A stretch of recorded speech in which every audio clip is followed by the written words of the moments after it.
Hi friends, welcome to யாஷிகர். அடுத்தடுத்து முடிவுக்கு வரப்போகிற சீரியல்ஸ். எஸ், நம்மளோட ஜீ தமிழில் ரொம்பவே ஃபேமஸாக போயிட்டுருக்க 2 சீரியல்ஸ் வந்து முடிய போகுது. அதை பற்றின அப்டேட் வந்திருக்கு. எஸ், நம்மளோட ஜீ தமிழில் சண்டைக்கோழி அப்படின்னு ரொம்பவே சூப்பராக போயிட்டுருந்த ஒரு சீரியல், போயிட்டுருக்க சீரியல்.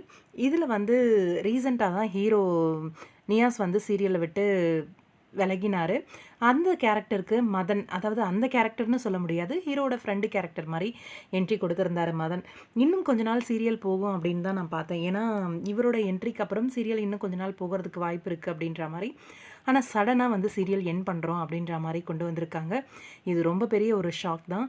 இந்த சீரியல் மட்டும் கிடையாது, இந்திரா அப்படின்ற சீரியல் நம்மளோட ரொம்பவே ஃபேவரட்டான ஒரு பேர். ரொம்பவே மிஸ் பண்ணுவோம் அப்படின்னு நினைக்கிறேன். இந்த இந்திரா சீரியலும் சரி, அதே மாதிரி நம்மளோட சண்டைக்கோழி சீரியலும் சரி, ரொம்பவே சூப்பர் ஹிட்டாக ஓடின ஒரு சீரியல் தான் நம்மளோட ஜீ தமிழில். இந்த சீரியல்ஸை வந்து ரசிகர்கள் ரொம்ப மிஸ் பண்ணுவாங்க. ஏன்னா சீரியல் வந்து கொஞ்சம் அந்தளவுக்கு ஃபேமஸ் ஆகலை அப்படின்னாலும், ஃபேமஸ் ஆகலை மீன்ஸ் டிஆர்பி கொண்டு வரலை அப்படின்னாலும், இந்த பேருக்கு வந்து நிறைய ஃபேன்ஸ் இருக்காங்க.